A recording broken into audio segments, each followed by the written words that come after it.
Okay, guys, welcome back to Let's Get Footy. I think this is episode 5. Episode 5, man. We're flying. And we've got a very exciting one today, guys. We've got Chris, we've got myself, Tommy, and we've also got, for the first time, the man, the myth, the legend, here to represent Chelsea. Lewis, how are you, my brother? Not too bad. How are you guys? Not too Good, bad. man. Excited to have you on, man. Glad to have you on, sir. What do you get when a Liverpool fan, an Orient fan, and a Chelsea fan walk into a bar this year? Not winning any fucking titles. Punched. Let's stop right there, guys. We're in the FA Cup final. Oh, that is true. It's not over yet. That is true. Yeah. How ironic. How ironic if Chelsea won a cup. It'd be such a Chelsea thing to do, right?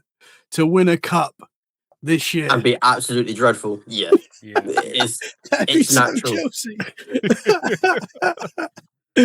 I've just got to say, guys, I can relax this week. I can sit back. Your season's over. Season's over. We're safe for another year. It's time to relax. It's time to rebuild and forget about this season. Happy days, guys. Happy days. Up the O's. Up the O's. You guys stayed up, not of your own doing, by the way. No. Yeah. Bradford, you better go get a Bradford kit. I'm actually. We owe Bradford. We owe Bradford a lot. I hope that they go on and win the playoffs now. I really do. I hope just because. I mean, I think a point was enough for us on the day, but yeah, I was more relying on Bradford than the O's that day, the last game of the season. I was watching that game, just hoping that they did it, and they did. So. There we go. You did score the first goal. That we did. It's confidence, but as usual, same old O's this season. Really poor defensively and just conceding goals.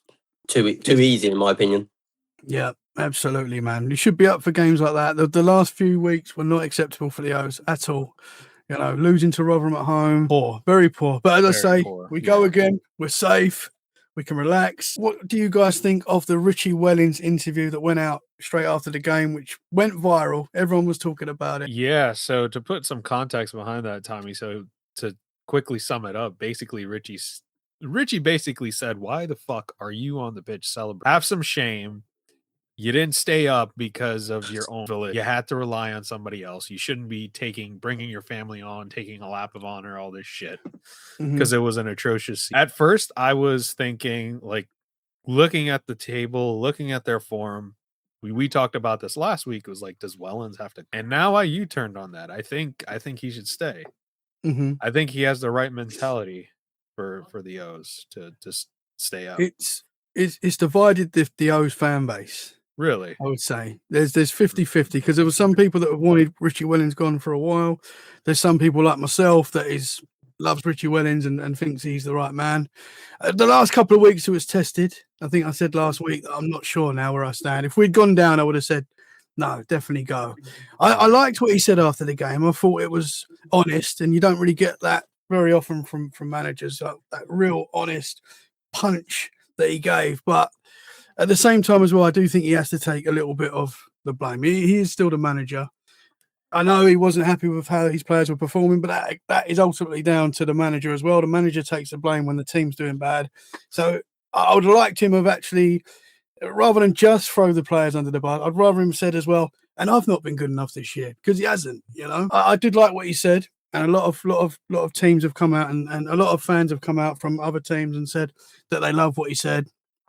But at the same time, still has to take some blame himself. I love a manager who can come out and just say it how it is. You want a manager like that. You don't find a manager. It's very rare that you will find a manager in any league, top 5 leagues, at least top 5 leagues, who you're going to find a manager coming out speaking about his owners or whatever, or his own players. It's rare. So Richie Wellings, is fair play to him. He can come out and speak how he wants to speak, but I also think he's kind of put his job on the line. Because will the owners like that now? Because as much as he said that the season's not been good enough, the players have not been good enough, he also called out the recruitment team. He also called out how slow they are in recruitment. In so many ways, you can't do that because that's putting your club under fire. How do fans feel? As much as yourself, Tommy, how do you feel that your own manager's come out and gone, okay, well, we need to be better in this circumstance. We need to do this better. We need to do that better. When he's not taking accountability for himself. Because at the end of the day, it comes down to, as any football fan knows, it comes down to the manager to put a team out, get the tactics right, and get the team ready and raring to go for any game. Even if you're only playing like, I know for example for yourself, but if you're only playing like a Rotherham and they're already relegated, he has to get you up for that. Oh, that was massive. Losing that was huge. That was when I was like, we could go down. The players might have just thought, screw it, like this is an easy 3 points. Let's just go out there and just play our best. They might have thought it's 3 easy points when the manager needs to go, no, this is no easy game. Go out there, play our strengths, make sure we get these 3 points so we can stay up. I think from my point of view, I think the O's from where they were last year in the League One playoff final to this season, absolutely dreadful. Yeah. I would not be surprised if Richie Wellens ends up getting the sack. If that's my opinion. And then you bring someone else in. That's fair. I will say, I think it takes a lot of guts for a manager to actually pinpoint the issues they deal with internally, because I think a lot of managers don't do that. Let's take Liverpool for an example. When Hicks and Gillette were there and Rafa Benitez towards the end of his tenure, he basically came out and said, like, I can't fucking do anything because these pricks are not signing the players. I'm making the legwork. I'm not getting the support I need. I'm not getting the players that I need in. So if that's the same case that he's dealing with, and you're not getting the targets that you want, and you have to settle for second, third, or fourth choice targets, yeah, that's going to impact some aspect of it. But I think it all starts from the top. So if there's no cohesion at the top between your manager, your recruitment, your sporting director, the owners, it's not. And I don't know. I think you guys should give him another season. Yeah. At least the first few months. And if by, I don't know, end of September, not going too well, give him the sack. Yeah, I agree. Give him like the first 10 games if he's not doing good enough in the first 10, because in reality, the League One, Championship, and League Two, their seasons are so long because you play 46 games. It's a lot of games for a lower league team. When you do look at the top teams and you do think the top teams are always moaning about how many games we play, but in reality, you play about the same amount of teams as the top team when they're in the Champions League and the FA Cup and the Carabao Cup. You're quite close to it throughout the season, so it is big. In my opinion, I think he goes just before the start of the season and you get a different manager and then you recruit. And then, because I also would say, like, you've got them players were playing for him last year and you were unbelievable. In my opinion, I'm surprised you didn't come up last year. I thought it was your year. I thought you were coming up.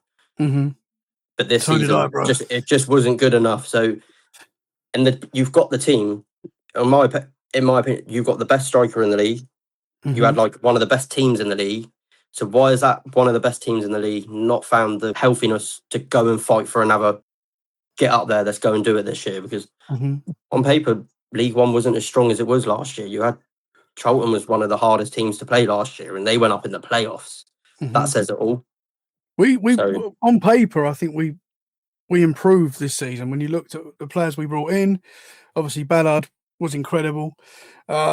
We should have been better this season, I think. You know, on paper, I know we lost some players, but we should have been better this year. We should have been fighting for the top 6 again, I would say. The top 2 at least. Top 2 at least. With that team and the amount of money you put into it this season, you should have been fighting for automatic promotion. That's the way you look at it. I know you had like Cardiff in there this year. Everyone thought Cardiff were going to walk the League One. Thought they were going to walk it. But then you got Lincoln City winning it and going up automatically, winning it comfortably and winning it by 12 points. That says it all. Like, it shows how difficult, as much as everyone says, the Premier League's the most difficult league in the world, you would say the Championship, League One and League Two are the more difficult than the Premier League, because you've got to get them steps to get to the Premier League to make sure you can get to there. And you look at it for yourself, you were in League Two for a good 3 years before you even got to League One. And now it's about taking the next steps and taking it to the next level. And I think you made the next steps and the next level to get the team. I just don't think the manager's got the mentality to get you there. No, I think he's took you as far as he can go. Interesting, man. That's fair. Yeah. Football comes down to mentality. And that's Mm-hmm. and it all comes from the mentality. Doesn't come from the owners, because the owners can't tell you who you can and cannot play. So it comes down to your manager to some make that teams. mentality. Our old yeah. owners used to. The Italians, when we had them in, they used to try. Yeah, I get what you're saying, man. I would give him another year. Well, I say another season. Hopefully, it's hard to go back from a statement like what he made. After that game.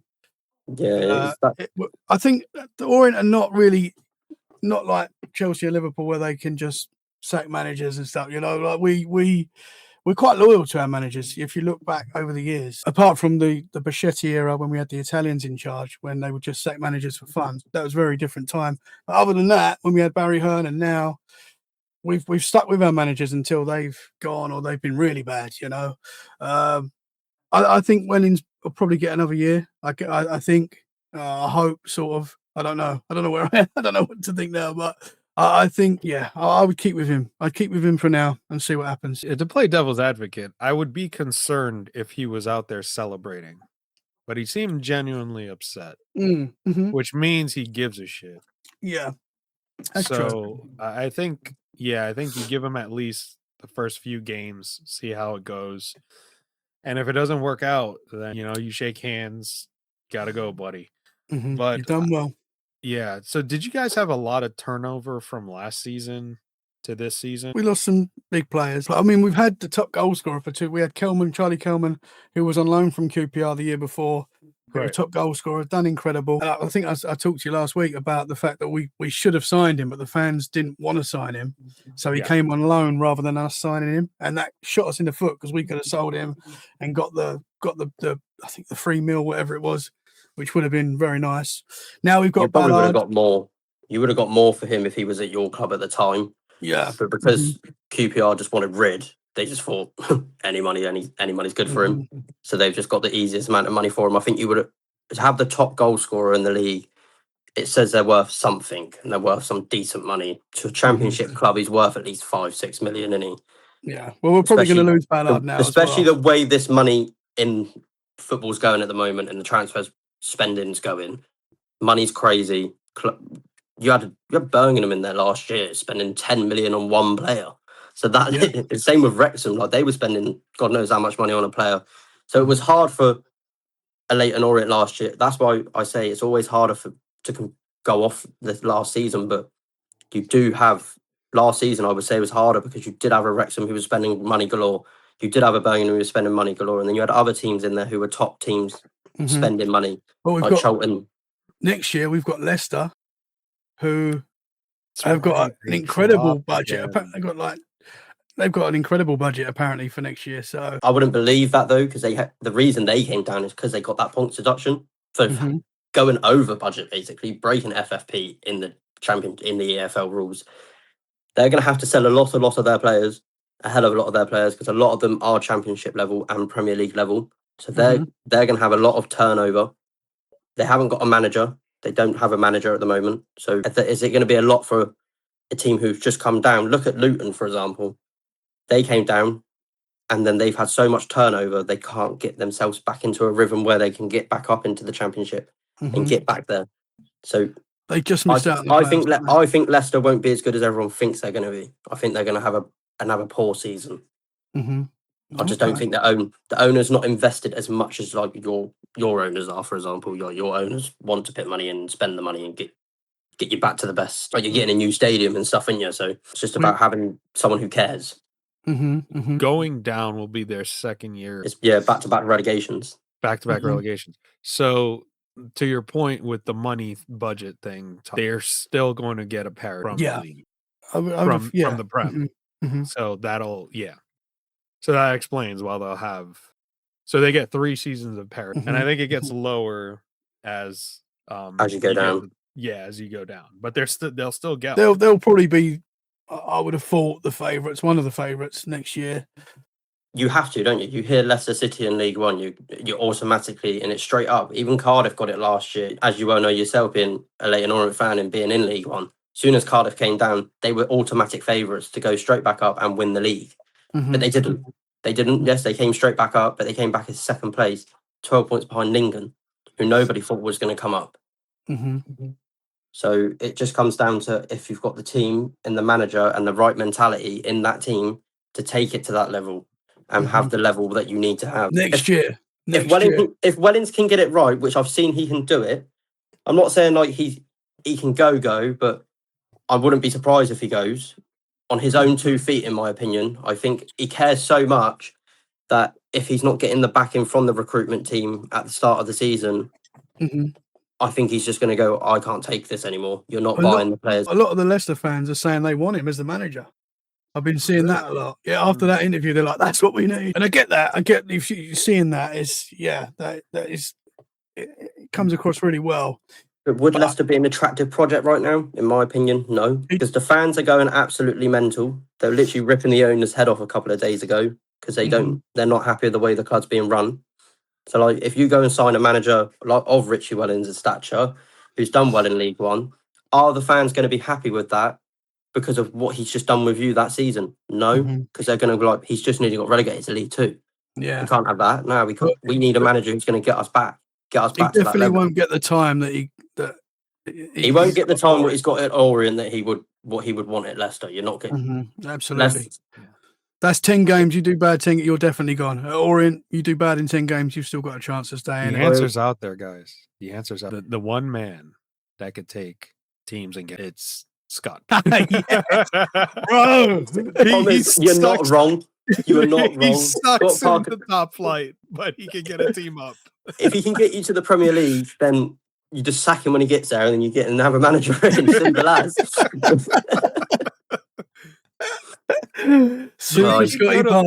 If Leicester came for Scott Parker, you think he'd go to? I think he would. I think he would prefer I think he would like a challenge of trying to get 2 teams, trying to do it twice in a row, like trying to go for League One straight up to Championship, then straight up to the Premier League straight after that a season later. I think he would relish a challenge like that. Depends what he prefers. Yeah, because he brought up Fulham, but they went down. He's done it with every team he's had in it. Apart from Bournemouth, because Bournemouth sacked him so quickly in. Yeah. He came up with Fulham, went down, came up with Bournemouth, and then he had like a really bad. He lost to Liverpool 9-0, and he called out the owners, and the owners were like goodbye, and he got sacked. And then that's when Gary O'Neill took over, and Gary O'Neill saved them that year. But then Gary O'Neill got the sack, and they brought in Andoni Iraola, and Iraola's been there the last 3 years. Yes, I forgot he took up. We kicked it. Oh my god, I forgot about that game. And he called out all the recruitment, saying that our players are not good enough and all that. And then as soon as an owner, if you hear your manager saying that, then good luck staying in a job. Jesus. Yeah. Speaking of getting the sack, you got Chelsea have sacked Maresca. I don't know what the hell y'all were thinking in appointing Rossini. It was like going to get the kid off the playground, to be honest. I think that's what their idea was. Honestly, that's what it felt like. I just don't think Rossini was well out of his depth. As soon as he took that job, his head went so big, he thought he was the main guy and he was one of the best managers in the world. And he even said it in an interview. He said, I'm not arrogant. I just know I'm good at my job. Well, you clearly were arrogant because you're clearly not. Because on paper, and I think everyone can see it, the team Chelsea have is so up and coming. You just put a few experienced players in it and get the right balance in it. We're a team there. We're there. We are there. It's just having the right manager, and we had the right manager. Maresca was the manager. If you backed him and gave him what he wanted, he would have stayed, and he would have took us to levels what I haven't seen in God knows how many years. So it's just finding the balance. Obviously, I never wanted Rossini to take the job.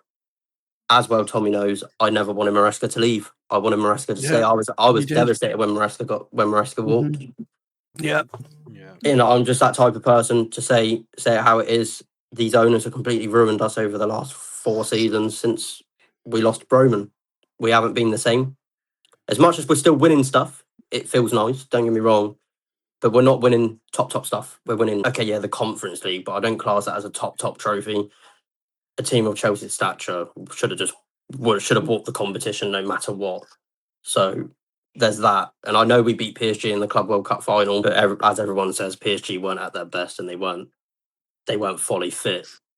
As much as I disagree, I think that's a preseason. No offense, man. That's a preseason tournament. Like it really is. I don't like the way what they did with the Club World Cup. I don't like it when I don't like how it was at the end of the season. I think that's what screwed us this year as well. because we've had so many players go with injury. We've had Cole Palmer not be at his best this year. And I think that's due down to playing so many games last year and not being fit this year. And he's suffered that groin injury. I think we've made the wrong decisions in the transfer window. I think we should have never signed Liam Delap and we should have never let Nicholas Jackson go, because Jackson makes Palmer and Palmer makes Jackson.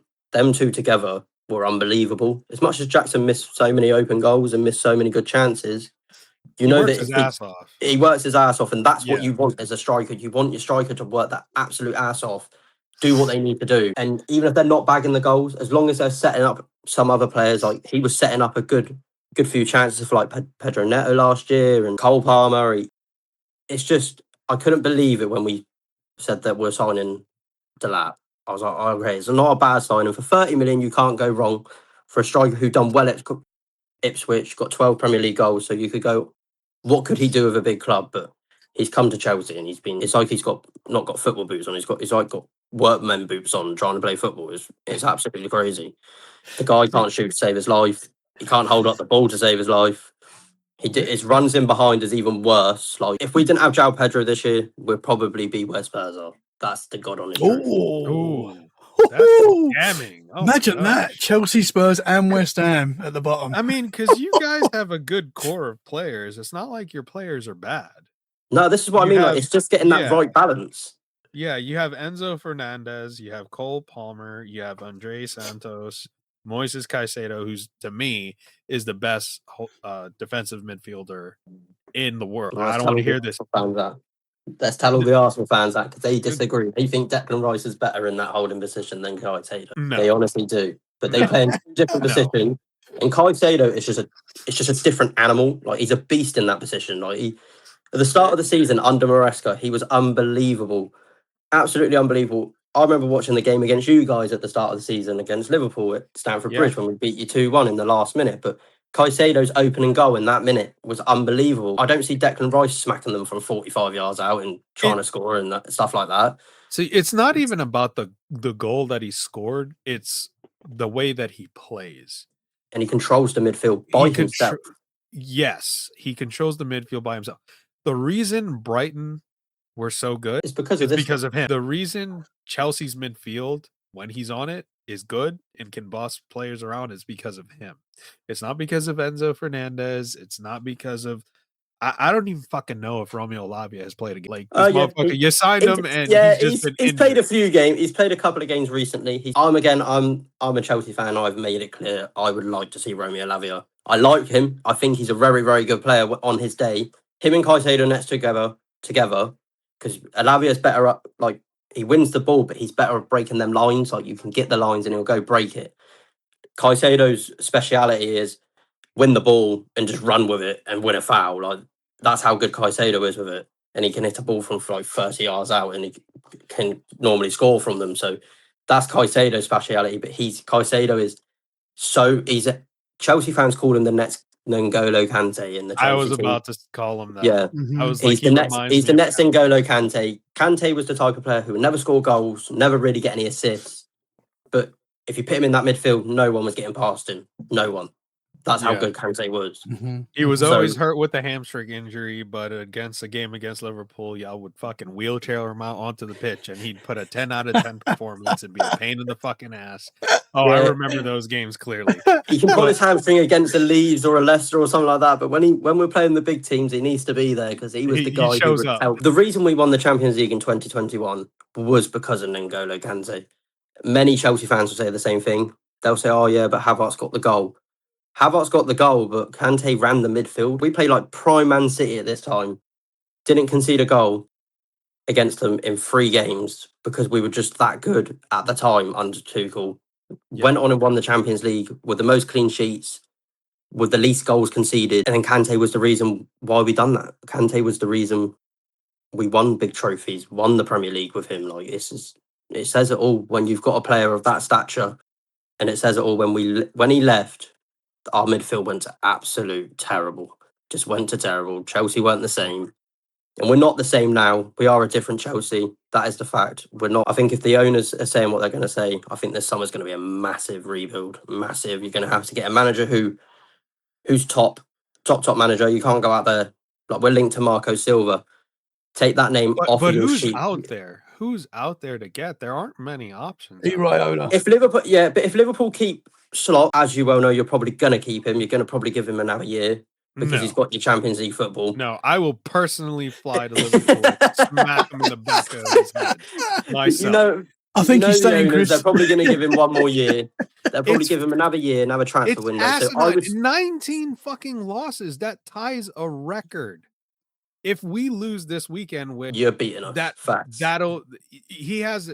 There's what, 3 games left? 3 or 4? Yeah, 3 games left. 3 3 games left. There's 3 opportunities for him to fucking break that loss. I don't trust him not to do it. His style of play doesn't. The way he sets up the team. Middle of the fucking week, they're out on a mini holiday. What you're doing, yeah. No, I agree. Last week they were like in fucking Rome or something. I'm like, we play United at the week, our biggest rival, and you're out taking pictures in front of the Coliseum. Like, that comes from the manager, and he likes to fuck off and go back to Holland every week to be with his family. Oh, really? If your family is not in the city where you're working in, you're not committed to the job. But even when you take a big job like a Liverpool job, you have to take risk and you have to take accountability. And the way if your family's not in the UK with you, screw it. You took the Liverpool job, you put 120% into that job.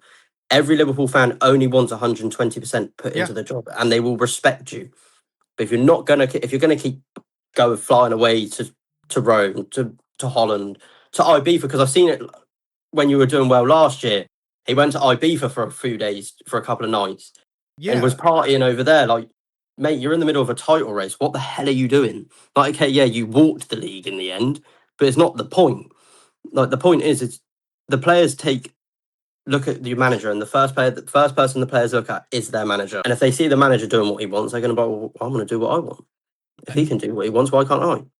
I've watched almost every single game this season, and I cannot tell how he wants this. I watched De Zerbi's Tottenham for 3 games, and I can already see a style of like, I don't understand, but I don't want to talk about Liverpool right now.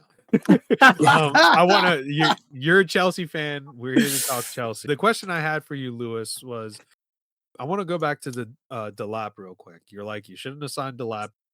Waste of money. Didn't translate well when you signed him. Do you think Chelsea is a club that needs to buy ready-made players, and they're not the type of club that will have the proper managerial structure to develop a talent, a young player like that? Whereas if he went to Liverpool under a Klopp or something, you're like, okay, we could see where that goes. But because of the lack of time some managers have at certain clubs, it doesn't make sense to bring in a project player. I agree, but disagree. I do think if you do look at some of the other players we do have in the squad, yes, Liam Delap is one of them who's not had the time and the chances to prove himself for us this year. And that will come down to how good João Pedro has been. You can't argue that João Pedro has been absolutely unbelievable for us this year. But you do look under Maresca, you do look at like the Caicedo. Caicedo came out as a whole different player. Like, he was a completely different player from when he first started at Chelsea. He weren't doing great. He was having a bit of a mare.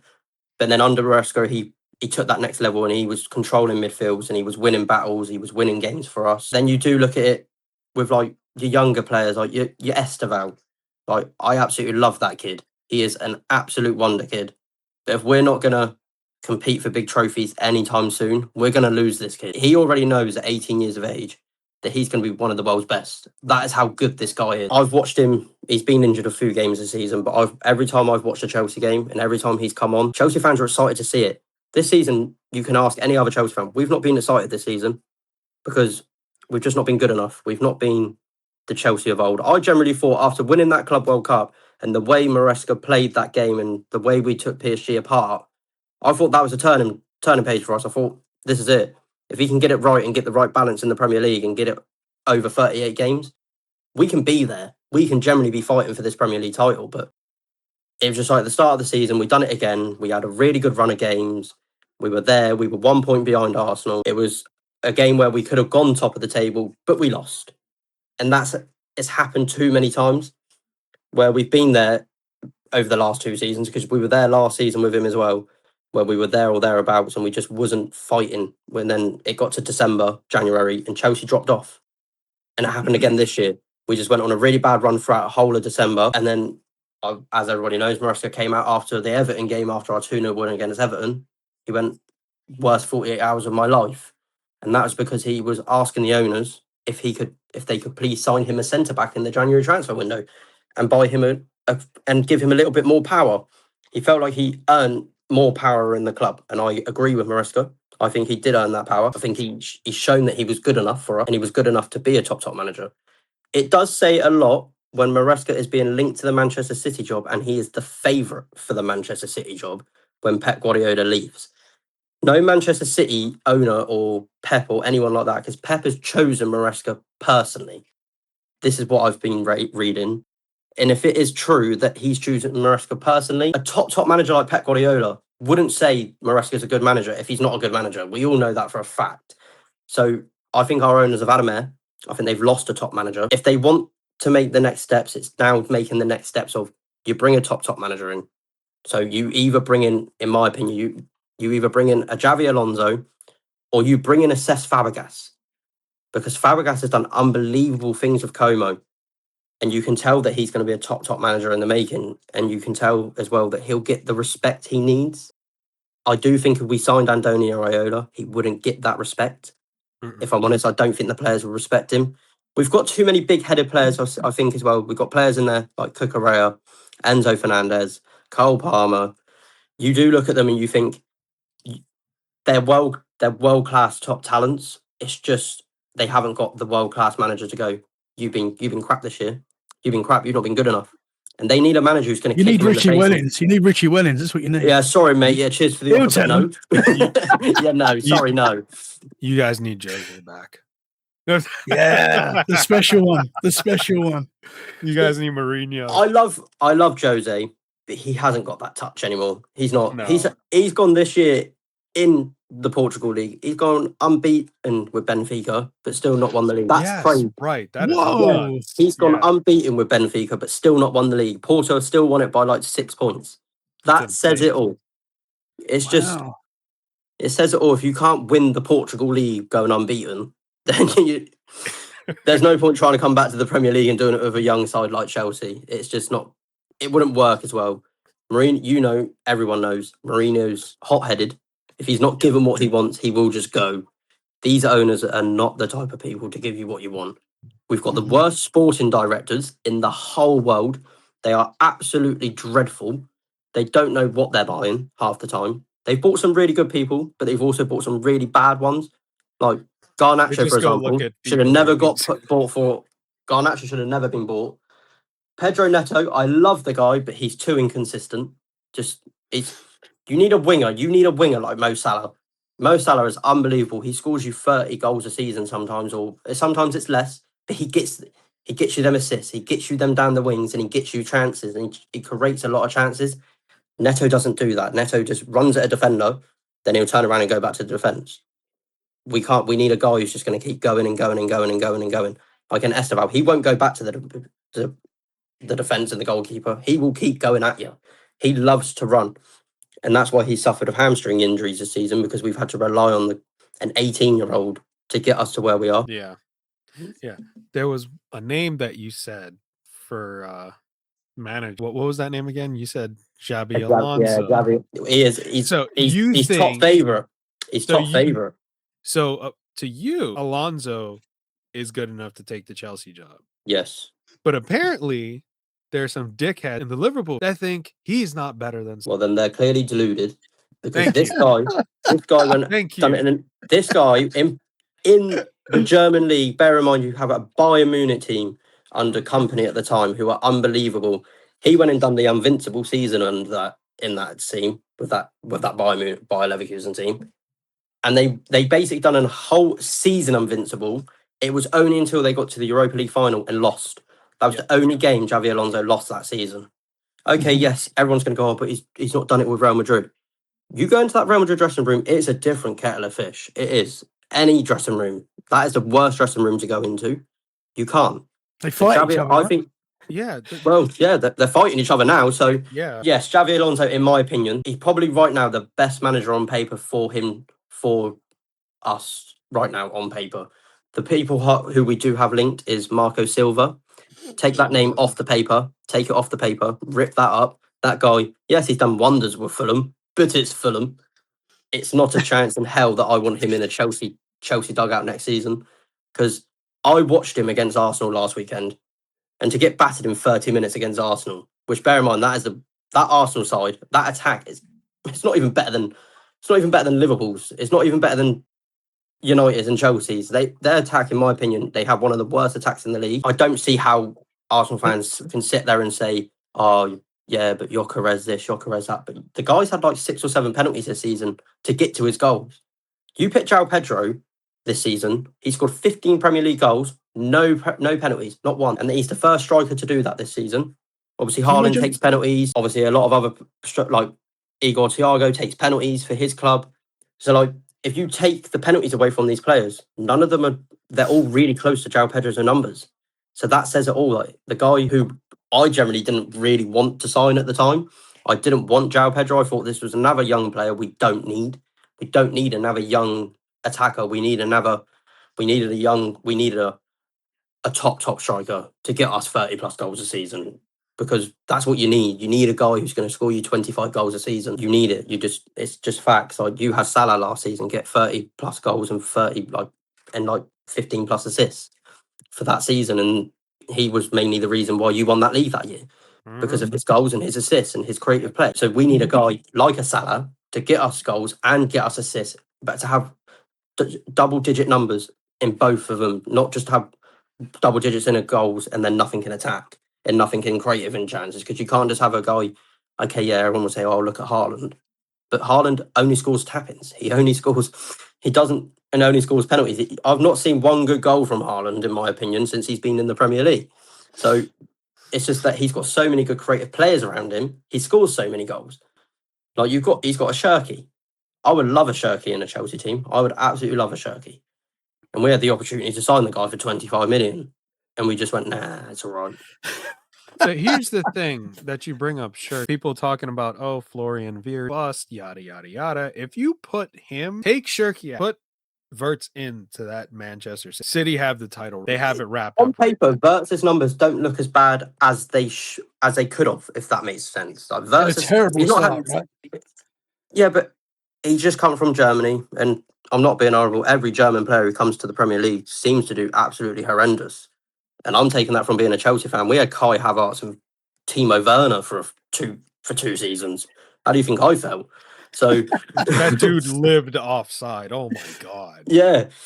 The guy was so good at being offside and scoring goals offside. If he'd stayed onside, he would have been a top striker. But the guy just didn't know what an offside trap looked like. He was like, "Oh, this looks onside. Yeah, let's go off." And he's like 45 yards off. I'm like, "God, what are you doing?" He done it in the Champions League final when we played City. He was offside like 4 times. And I'm like, this is the biggest game of our season, right? Like, what are you doing? Get onside. And like, even Havertz, I know Arsenal fans absolutely love him. I don't. I think he was horrendous. He may have scored us a Champions League final goal, but he weren't good enough for us. And somehow we got 65 million for that guy. We only paid 75 for him. Jesus. Chelsea, I would say, on paper, is the best team at selling players. We are the best team in the world at selling players who we don't want on the books. We'll just sell them for money we don't need. Like, we had not even away game. You had Salah. Yeah, let's not bring that up. Let's bring that up. You had Salah. De Bruyne. We had De Bruyne. But do you know who got rid of him? And do you know who got rid of De Bruyne? Jose Mourinho. Really? Yes. Yeah. And it was because they weren't working hard enough. And they both missed chances. And in a Mourinho type play, if you miss chances and you don't do well enough and you don't try hard enough, goodbye. That's the Mourinho philosophy. It worked out well for Liverpool. But the point is, they were like 20 and 21 at the time. And that goes back to what I was saying. Like, those type of players are not afforded, or were not. And I agree. We need to give players more time. We do need to give players more time. But these owners are expecting, because they're from America, they think they know everything, like in the terms of business wise, if you know what I mean. Like, they think they know everything in the business type of But they've come to a Chelsea team, which everyone knows was at the time was the best team in the world because we've just won the Champions League. We were winning on all fronts. We were there. We're about to start fighting for the Premier League again. And then they went, okay, let's just rip that up and take it back to a different level. And we're not there. Like you've just ripped up one of the best teams in the world. You just ripped it all up and just gone, let's start from fresh and let's buy 15, 16, 17-year-olds and make this team different.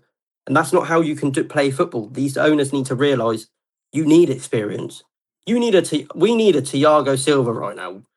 How they ever let that man go is unbelievable. And if the guy retires at the end of this year, I would love to see us sign a manager, but also bring him back and put him in the backroom staff. I would love to see right now JT working with Callum McFarlane. JT would rip these players apart, rip them apart because of what they're playing like and what they're not doing. Mhm. We need a guy who's going to tell these players how it is.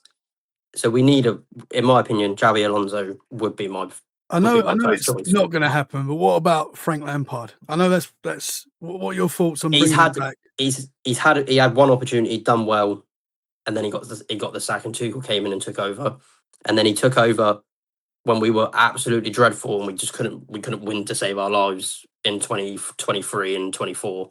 We were dreadful that year, and he didn't do well then. He couldn't get a team fighting, and he couldn't get a team playing then because Lampard's got a certain way of playing.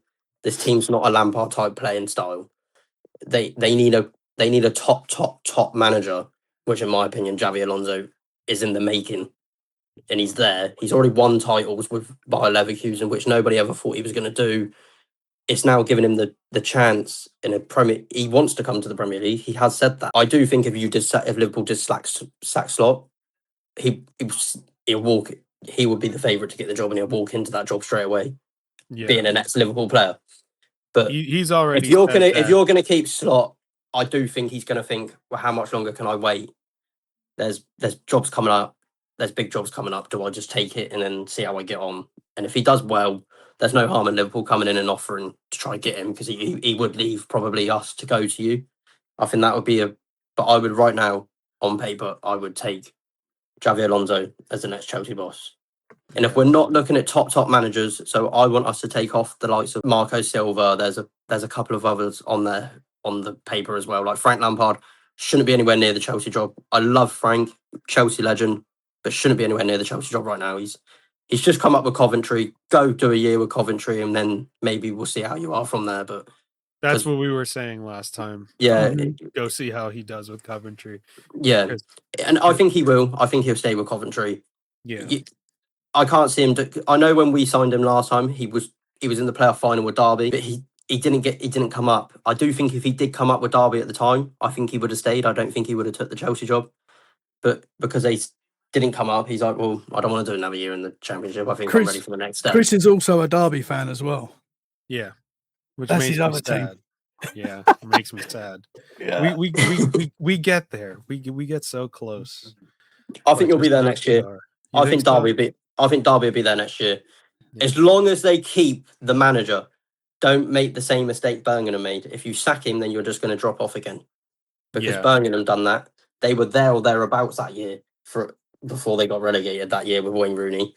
They were there, but then they sacked him and they went on the worst run ever under Rooney, and then they got relegated that year. So it's about again, that was another owner thinking that he knew better at the time, and he didn't. He didn't know better. He thought that he was better, that the manager wasn't good enough for Birmingham, and he thought, well, fuck it, I'm going to bring a different manager. Was that Brady? Was that Tom Brady? No, it was the other guy. Okay, it was the actual owner. It was the owner. So Brady is a co-owner, but he wasn't at the time. So it was a different one.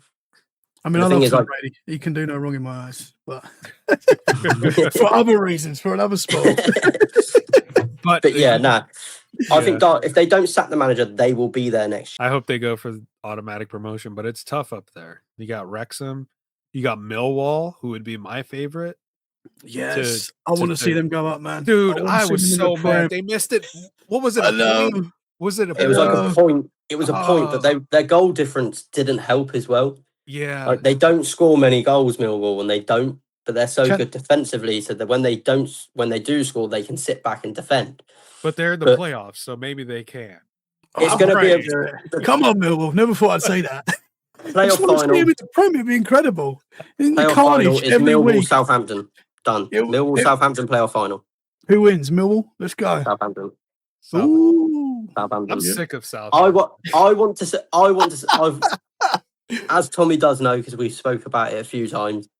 I want to see Millwall come up for the likes of like the violence of the Premier League and stuff. You want it back. You want the Premier League back. You know the fans.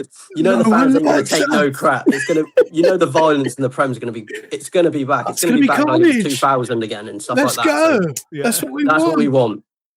So I love the I want to see Millwall Millwall come up, but if you're right now looking at it on paper, can you really see any of them teams beating Saints? If we're honest, the form Southampton Anything are can in happen. right now. That's the thing with the playoffs. Anything can happen. They're like one-off But games, especially the final. You know, it's anything can happen, man. Yeah, but it's Saints. Come on, Saints right Millwall. now. They went on a 20-game unbeaten run in the Championship. 20 games. Mhm. They were literally like 21st at one point, and then they went on this unbelievable run and finished third. They finished fourth, but finished fourth from like being absolutely horrendous at the start of the year is crazy. Mhm. And that just comes back to my point earlier. Like League One and the Championship in League Two, you can have a bad start, but as long as you go on an unbelievable run towards the That was us middle and the last end year. of the season, Yeah. as long as you go on that run, you're going to get there. You're going to be in the playoffs. You're going to be there or thereabouts for automatic. Like Ipswich weren't there all year. Do you know Ipswich were only in the top 3 for 27 days? 27 days. That was the Really? last month. The last month of the league, they were in the top 3. For the rest of the season, they were nowhere near. They were nowhere near it. And everybody had it as Middlesbrough going up. Everyone had it as Middlesbrough and Coventry top 2. And then obviously Middlesbrough had an absolute dreadful run and somehow finished 5th, which to me surprises me when how good they were at the start of the year. They could Oh my still God. do it. Y'all remember the team that came up a couple seasons ago? I can't remember for the life of them, but to get to their stadium, you had to walk through people's backyard. Luton. Oh, Luton. I've Yes, been there. Luton. Guys, I've been there. I've been to it. It's shocking. I couldn't even fit in the seats. It's shocking, man. Yeah, you literally walk through people's back gardens. Like people are out there doing their laundry, and there's like 1,000 men just walking through their Sat there garden. with a Stella in their hand, getting absolutely Who are ya? smashed. Who are you? Who are you? That's why we need Millwall to come up. Did you see that video I sent you, Tommy, where the one dude was telling a joke? He's like, if there's ever an invasion of the UK again, you don't need to send, just put Millwall. Just send Millwall fans. Millwall will fight anyone, and they'll fight each other as well. We've seen it. Every it's cup final that they're in, absolutely they end up fighting each other during the game. It's But like they just need that. If Millwall come up, we need Spurs to go down for the West Ham rivalry. Well, that's what we need. So we would need West Ham Spurs to go down if Millwall came up. I mean, they did say that if those guys ever think play each other again, they'll stop. I think West Ham are Japan. gone. I think West Ham are gone. I don't think they survive. I think Spurs now are about. Oh, Spurs have got that philosophy under Zerbi. The Zerbi's got them playing. But Yeah. I don't know if anyone else agrees, but I think the reason Spurs have been so horrendous this year, they've had no team. They've had no team. They've had about 40 injuries this season, and it's completely ruined them. Is it Richarlison out this weekend? Is that right? Richarlison? Couldn't tell you, Tom. I'm not sure. I've heard a rumor. I don't know if that's true or not. But Even that's though I another don't think- injury. I don't think Richarlison's any good anyway. I think he's a really, really bad player. He just fucking scores against us all the time. That bastard. It's just them Everton genes, isn't it? Like he just scores because of the Everton genes. That's all it is. Fucking blue bastard. I'll never forget. He like scored at Anfield to make it 3-3, and he does a stupid little pigeon dance, and then Ali boots the ball. Diogo gets it and just makes it 4-3, like literally 30, and they all start crying. He's done that a lot, though, hasn't he? He's even done it in the Spurs shirt, where the Spurs have gone like 2-1 up, and then they conceded. He did it against Man United last year. They went 2-1 up in like the 91st minute, and United went back up the other and scored in the 92nd. And he's running around whipping his shirt around like, yeah. I don't think the guy ever learns from his mistakes. No, not at all. Even Javi Simmons done it this year against Brighton. Took his shirt off in like the 60th minute when he scored, and then Brighton scored in like the 92nd minute. Like Do you not learn that football's a 90+ minute game? They do it to Don't themselves. take your shirt off so early on. They do it Unless to you- themselves. Yeah, it's obviously I can't stand Spurs. Obviously, as being a Chelsea fan, so deep down, I would love to see them get relegated. You still got to play. Your last game of the season, right? Is Spurs. If I'm honest, though, I don't see Chelsea winning another game this year. I just don't see it. Come on. You don't think Just- so? What about Nah, this like- weekend? No. This weekend we're without so many key players. This weekend we've got no wingers. We've got none. Garnacho's out injured. Neto's out injured. Esteval's out injured. Madrid's on a ban. So let's just not even talk about that guy. And then obviously we just got Esteval's out with a hamstring injury. So we've got no wingers. And then that youngster who had the head injury against Forest, Jesse Derry, he's out for the rest of the season because of his head injury. So his head injury must be Palmer serious. hurt again, or is he fit? He'll be fit, but it depends if Palmer shows up. That's the question.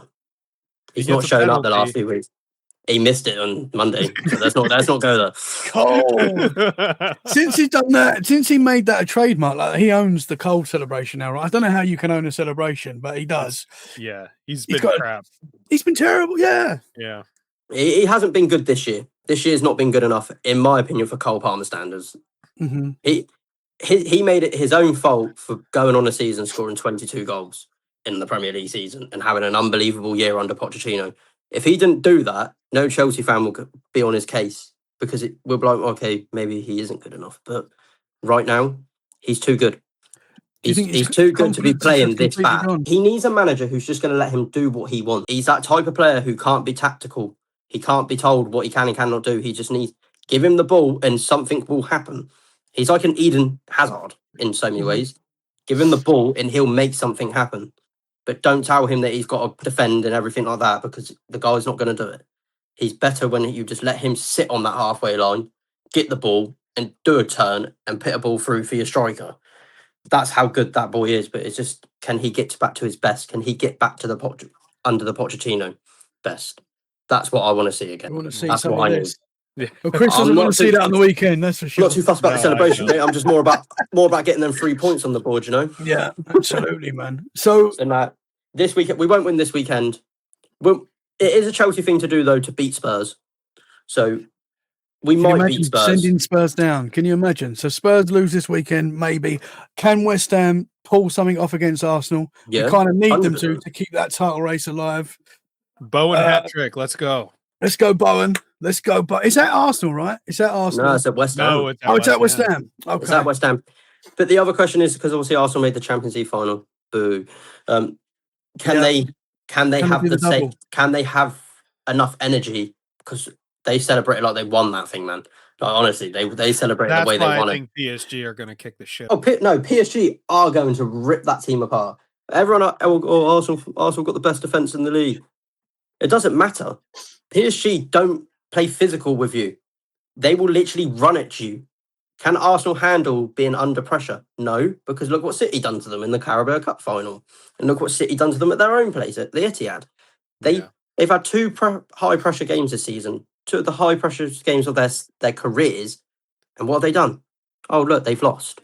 So no. You know what's crazy with I guess the perfect time to talk about the Champions League fixtures that we just had. That Atletico and Arsenal game made my eyes bleed. So we don't need to talk about that. But one thing I was led on the sofa watching it, and I've fallen asleep. If I'm honest, so yeah. Yeah, I can't tell you how many times I put on the Arsenal game. I don't understand how Arsenal fans can sit there and watch their team. If I'm being blatantly honest, I don't see how they sit there and watch it. Because they're winning. That's the only reason. If they weren't winning, it would be I'd take chaos. I'd take it. I see Orient play very bad and lose. Yeah. Tom, I see Chelsea play really bad every week, mate, and they still so you're not the only one. But with the Bayern and PSG game, PSG showed They got a different side. Yes, the pressure that Bayern put them under, consistently throughout the entire game, and they didn't break. A few handball shouts that were a little iffy. There were a few dodgy decisions, I thought. I would agree. I do think PSG should have had Nuno Mendes sent off. I do think he should have been not on the pitch. I do think it was a second yellow card. He was wasting time a hell of a lot as well. So how the the referee made that game about him in the end as well. Like, he lost control. He lost control of that game. Yeah. So it was a bad looking for a referee point of view, because that was the biggest game of the whole entire season for any team. To watch that game, you knew how big it was, and even Bayern Munich knew how big it was. Bayern Munich went bad on the day. They just couldn't score. They just couldn't take a chance. They just couldn't score a goal. So that's their own fault at the end of the day. Mm-hmm.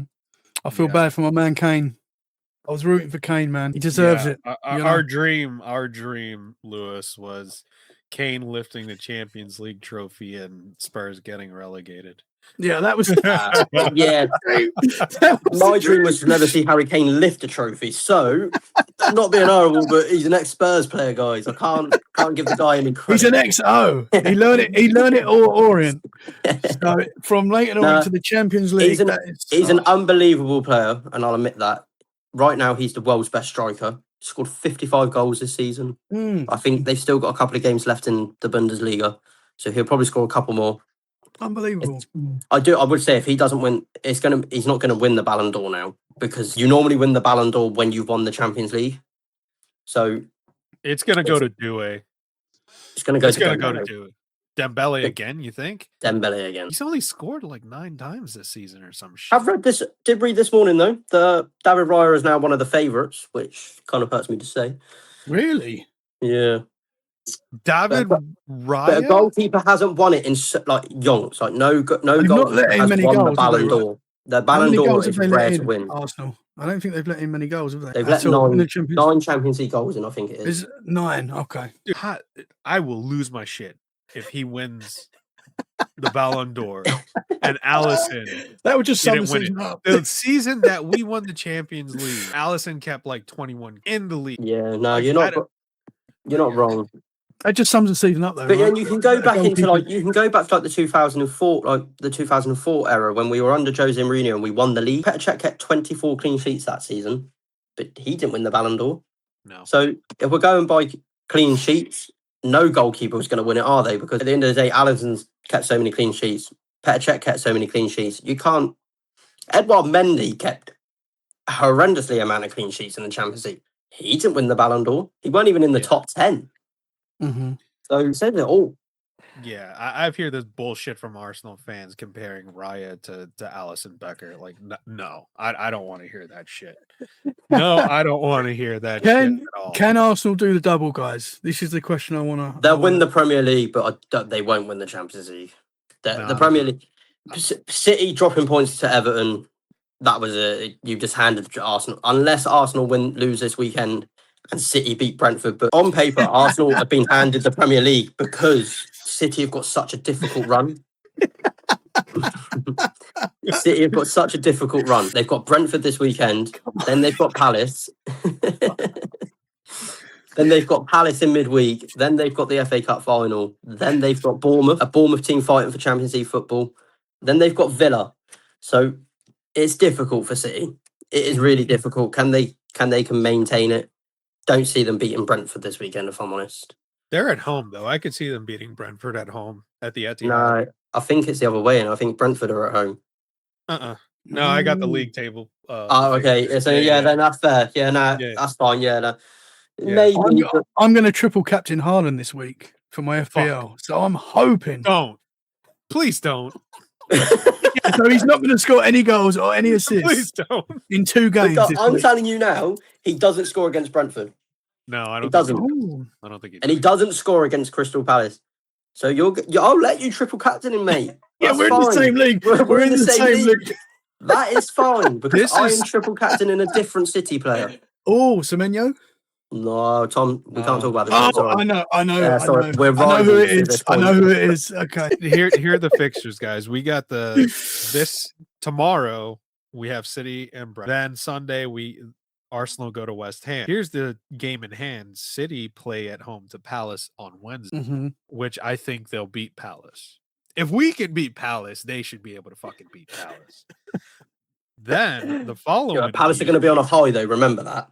Because they've just got to the Europa Conference League final, so they're going to be on a massive high. They're probably going to rotate their whole squad. They'll do that in the weekend game. So whoever Palace are playing this weekend, they'll rotate it then. They won't rotate it against City. They'll want the to midweek? make a statement that they can beat the team who are going to go fight for the title. They'll want to make that statement. And Glasgow, they're going to want Glasgow to go out on a high. That's risky. The next game, Arsenal plays Burnley at the Emirates. That's a win. No, that's a 3 points. Burnley, come on, guys. Come on, Positivity. Burnley. Come on, Burnley. I Go said down that's a win. fighting. I didn't say for who. Let's go down fighting, Burnley. Come on. Can you imagine if Burnley's the team that stopped I'm Arsenal? telling you, do not be surprised. Do not be surprised. Oh my gosh. We've already seen it this season that Arsenal dropped a 2-0 lead against Wolves, which every other team's beaten this True. season, but Arsenal. Bear in True. mind. Really played good against City. They did. They went Yeah. 1-0 down early on, but they did defend really well. Yeah. City have to go to Bournemouth and Tough. Super Sunday championships. We got City and we have Palace and Arsenal. Arsenal have to go to Selhurst Park. Yeah, but I'm pretty sure, if I am correct, I don't know when the Europa Conference League final is, but I'm pretty sure it's that week. It is. It's the 20th, I think. Yeah, so yeah, let's just be honest now. That's 3 points for Arsenal because Palace are going to be. They're probably Same going with to win Villa. that. Yeah, and same with Villa. So it's done. Like respectfully, like it's City. It was in City's hand. It's now in Arsenal. If Arsenal could lose two out of 3, and City win them all, then City will win the league. But I just can't see it, if I'm honest. We're It's gonna happen, reversing guys. thing. We're all going to have to turn our phones off because I can't stand Arsenal fans. I really can't. This is the problem. It's not all Arsenal fans, right? It's not all of them. There's some good ones out there. Yeah, But- but Tommy, we know one, and Oh he's- yeah, he's absolutely. dreadful. He's absolutely dreadful. They've been saying quadruple all year. You know, I They haven't done that. Sick and tired of they hearing haven't done that. Bukayo sack of shit is at the same level Starboy. of Mo Salah. Go away. Not a Thank bloody you. chance. Thank you. I am telling you, I will tell you this right now. Esteval will have a better career than Bukayo Saka. Oh, And that is a fact. And I know there's a few years between them both, but I can tell you now, Esteval's already better than Saka. If Esteval stayed fit all year, yeah, and that is how big and highly rated. That's how highly rated I rate him. That's how high all Chelsea fans rate him. He is that good. It's a big Even statement, Brazil think he's the next Neymar. That's what they call him. They call him the next Neymar. So that's how big they call him. Talking of Neymar, did we see Neymar. that video this week that came out of Neymar in the training ground Amazing. attacking a youth? Yeah, he tagged Robinho. Wow. He tagged Robinho's son. Yeah, I Really? thought it was AI. I saw it and I thought it was AI. I'm still Yeah. not 100% sure. But He is that? tagged Robinho's son, so they're now saying that he's probably going to get kicked out of the Santos team. So Oh, we'll have him at Orient. Come on then, Neymar. Let's try you in League One. Let's see if you can do it. the The guy big gets boys. injured once a year for his sister's birthday. Literally every year he gets injured for his sister's birthday. It's Yeah. just a fact. He done it at Barcelona. He done it at PSG. Every year he gets this same as that knee injury every single year, so he can go on a party with his sister. It's literally every year. It's a bit weird, isn't it? But gentlemen, I think this has been a good episode. Lewis, thank you for coming on. You wouldn't be Thank you for having me. Yeah, you wouldn't be able to tell this was your first Absolutely, man. podcast ever, man. So Lying, bro. you're more than welcome to come back on, bud. We appreciate you You taking guys the want me time on? to I'll talk come with on. us. I'm Yeah. up for it. We gotta do something. So here's the thing. I can't which this kind of sucks. I can't do a show after Championship Sunday because I'm gonna be driving back from away. But that weekend, that following Friday, we should bring you back on. And we gotta dissect the league Mhm. and that weekend and do something going into the Champions League final. That I think that'll be a fun conversation. I'm Absolutely. totally up for that. Totally up for it. Obviously, as we all know, PSG are going to win it though. Just saying. Please. Please. If PSG can do what they did to Inter last year, I see them doing it to Arsenal. Mhm. I literally turned off that game as soon as it went 3-0. I was like, okay, they ain't winning. And it ended 5-0. So Yep. I do see PSG have got the best attack in the world. Best attack in the world. They've got Bradley Barcola, Kvaratskhelia, Dembele, Doué. And then you do look at their bench. They've even got Gonzalo Ramos. I know he's not great, but he's good enough to come on and do something. And they've got a youngster called, I can't even say his name, it's so difficult to say, but they've got a Senegalese youngster who's absolutely unbelievable. So they've got unbelievable talent. Their midfield is better than Arsenal's every day of the week. And if any Arsenal fans try to say that Martin Odegaard's a good player, let's just not talk to them, because the guy is horrendous. Horrendous. Apparently, Declan Rice can get into prime Barcelona, but No, not a chance in hell. He can't even get into prime Real Madrid. I think we need to get an Arsenal fan on as well, just to level this up. What are you guys thinking? We'll get an Arsenal fan on as well. yeah, at the start of next season. Yeah. Yeah. Can we do it like 15 games into the Premier League season, just so we don't have to talk to them? I'm okay with that. They're But not gonna be as good next year. They will not be as good as next year. They will have a drop off. Every team does it. Every team does it. So next year they'll have a drop off. But gents, final words for the weekend. What are your predictions? Ooh, okay. So I'm predicting I want West Ham to win, cause an upset, City win, and then we are back on. That's what I would like to see. But in reality, I think it's done. I think Arsenal are going to do it again. Yeah. So top end, I think it's done. I think Arsenal are going to do it. What about you, Lewis? What are your thoughts? I see the upset. You see the upset? I see the upset. Let's go. West Ham have had a whole week's break. They would have seen the way Arsenal played. If you can defend and be defensively solid against this Arsenal team, they're not threatening. They're not. So they're not good enough in attack. Okay, yeah, they're like, oh, we got Saka back. Woohoo. Yeah, well done. The guy can do something, but he's not that good. He really isn't. I honestly don't think he is, and that's my opinion. And for City, I think they both lose, if I'm honest. I think they both lose. You think they both lose this weekend? Interesting. If you're Brentford are fighting for Europe, guys, you've got to understand that. And if they're fighting for Europe, do you really think they're going to go and have a one-off game, one bad game against Manchester City? Maybe.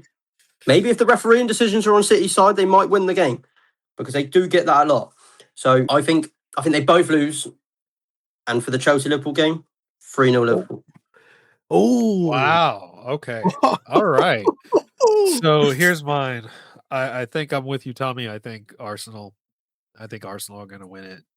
I think City will win. I think both teams will win the it's hard for me to see. I think Arsenal got over that hump with that pressure. And I think the fact that City drew 3-3 with Everton took the pressure off of them a little bit. So it's unfortunate, but I could see them winning the league title. As far as the upcoming game against Chelsea, the way we played at Old Trafford was atrocious. We were coming off 3 victories in a row in which we did not play well. We played well in bits and pieces here or there. The only reason we scored a goal because Dom hit it on the break, took it cleanly, scored the goal.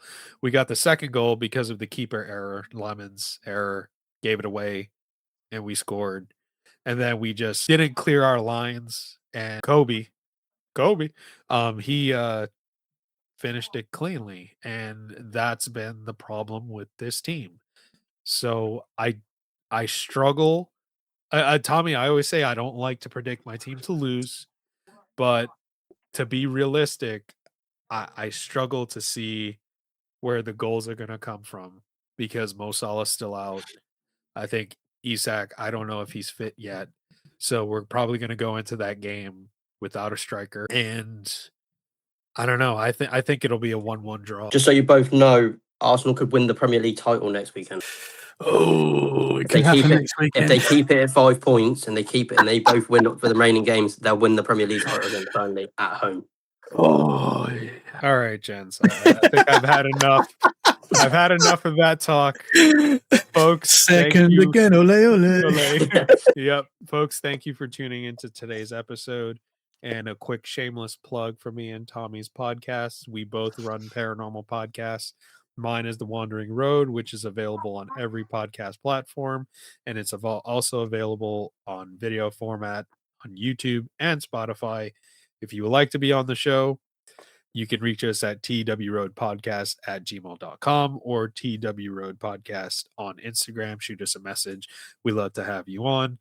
And Tommy, where can they find Let's Get Freaky? Yep, Let's Get Freaky is wherever you find your podcasts, Apple Podcasts, Spotify, Amazon Music, wherever you listen to podcasts. And we're also on YouTube, so you can watch the episodes there as well. And if you'd like to be on Let's Get Freaky, you should come on all of our shows, both our shows, Yeah. Let's Get Freaky podcast at mail.com. Send us a message and we'll get you on. We'll get freaky together. You can't miss it. You'll see my little ginger cartoon face with a Bigfoot, an alien, and a ghost. And if you would like to be on Let's Get Footy, like Lewis is on today, shoot us an email to letsgetfooty@gmail.com. We'd love to have you on, talk some football. Had a great conversation about Chelsea today. Once again, Lewis, thanks for coming on. And folks, Thank you for having me, guys. Absolutely. And folks, we hope you enjoyed today's episode and have a good weekend.